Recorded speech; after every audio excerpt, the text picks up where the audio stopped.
मी आता देवराईमध्ये आहे आणि देवराईमध्ये ही परिस्थिती पाहायला मिळते। आता जर बघितलं तर ही तुरीची शेती आहे आणि तुरीच्या शेतामध्ये अजूनही मोठ्या प्रमाणावरती पाणी जे आहे ते भरलेलं पाहायला मिळतंय।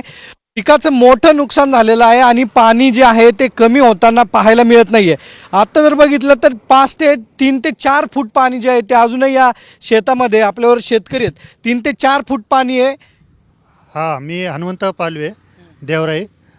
तर आमच्या शेतामध्ये 8 दिवसापासून पाऊस पडतोय तसं पाणीचे आणि एकही कोणी यायला बघायला नाही, त्याच्यामुळं आमच्याला नुकसान भरपाई एवढी झालेली आहे। नुकसान झालंय मोठं, खूप मोठं नुकसान झालं आहे आणि काहीतरी सरकारकडून काही आर्थिक सहाय्य भेटलं पाहिजे आणि काही जे लोकांचे जे हे येतं जेवढं नुकसान झालं त्यांचं काहीतरी सातवण झालं पाहिजे हे मला नाही पण हे पाणी कधी निघाल आणि कधी एवढे सगळं पीक तर वाया गेलं ना। पीक वायाला गेलं, यातून पाणी काढायचा काहीतरी प्रयत्न करायला पाहिजे सरकारने काहीतरी काढलं पाहिजे। आर्थिक सहाय्य पण लोकांना म्हणजे जे आहे ते जे भेटलं पाहिजे असं काहीतरी सरकारने नियोजन केलं पाहिजे किंवा जे काही सरकार ज्यांचं काही नुकसान झालेलं आहे त्यांचं काहीतरी म्हणजे हे झालंच पाहिजे। आज काही आपण जर बघितलं तर अजूनही पाणी जे आहे ते या शेतामध्ये पाहायला मिळतंय।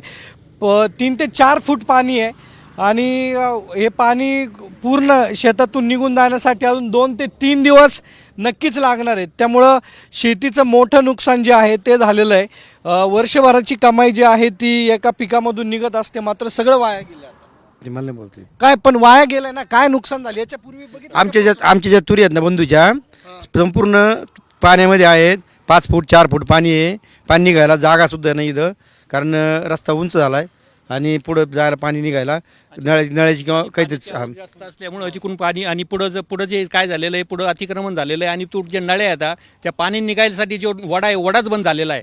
त्याचं काही असं काही नियोजन झालं पाहिजे।